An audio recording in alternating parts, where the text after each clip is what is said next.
Well, for some more analysis on the economic fallout from Russia's invasion of Ukraine, let's bring in France 24's business journalist Brian Quinn, who's with us here in the studio. Brian, what do we know so far about these Western sanctions that have been slapped on Moscow?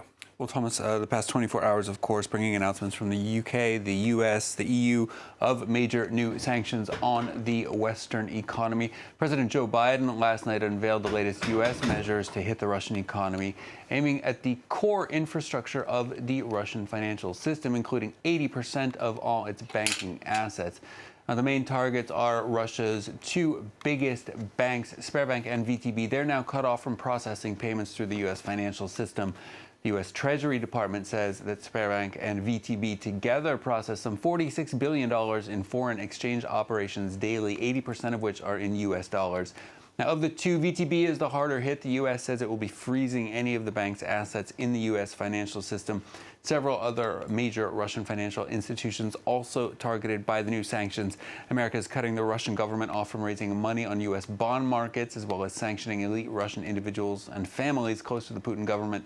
It's also severely restricting technology exports to Russia, including microchips and parts for its nuclear and aeronautics industries. Now, Russian energy giants, including Gazprom and Rosneft, will no longer be able to raise capital on Western financial markets, but they've avoided other sanctions that would damage their ability to sell exports. Washington is keen to avoid sudden spikes in energy prices that would not only hurt global consumers, but also potentially benefit the Russian oil companies. Take a listen here. We've intentionally scoped our sanctions to deliver severe impact on the Russian economy while minimizing the cost to the U.S. as well as our allies and partners. To be clear, our sanctions are not designed to cause any disruption to the current flow of energy from Russia to the world. We've carved out energy payments on a time-bound basis to allow for an orderly transition of these flows away from sanctioned institutions, and we provided other licenses to provide for an orderly wind down of business.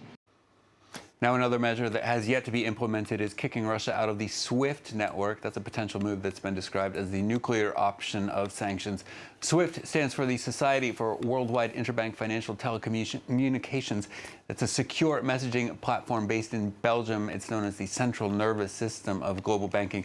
11,000 member institutions. It handles more than 40 million transactions per day. Cutting Russia out of it would make it very difficult and expensive for Russian banks to carry out any international transactions, including being paid for its energy exports or paying for imports. Ukrainian officials and Baltic states are lobbying hard for the EU and US to implement this option, but a number of European countries are hesitating. That's because their own banks could then find it quite difficult to recover payment for the Russian debt that they currently hold. French and Italian banks are currently the most exposed on the continent to Russian debt, around 25 billion euros each. Australia next at around 17.5 billion. Now, EU finance ministers are meeting right now as we speak. France's Bruno Le Maire says kicking Russia out of SWIFT is indeed an option, but one of last resort.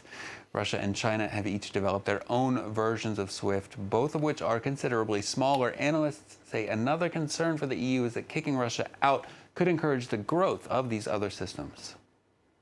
The problem that the European Union has, and to a lesser extent the US, is that Russia is developing its own sort of parallel system to SWIFT.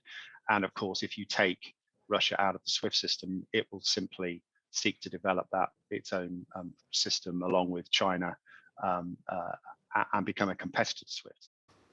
Now, markets, of course, have been taking a wild ride since the start of the invasion yesterday. Oil prices surged as Brent crude topped $105 per barrel. That's its highest level since 2014. Brent fell back below the $100 mark yesterday, but it's back on the rise, currently trading over $101. European natural gas futures currently trading at around $135 per kilowatt hour. That is up nearly 52%. Gas prices have nearly doubled over the past several days. Over on the stock markets, European indexes gaining at the open as investors follow Wall Street and Asia's lead to shrug off some of the worst geopolitical fears that sent markets into a nosedive yesterday. Here in Europe, all major indexes in the green. London's FTSE 100 up 1% and a third. The CAC 40 here in Paris and the DAX in Frankfurt not too far behind. Now, the MOEX in Moscow is also surging today after some huge losses yesterday. It is up over 20%, though the value of the ruble remains highly volatile in Friday trade. That all comes on the heels of a major comeback on Wall Street yesterday on Thursday's session. The S&P 500 ended the day up 1.5%. That's after falling 2.6% during the session. The tech-heavy Nasdaq gained around up 3.33%. Now that's after falling even more than that earlier.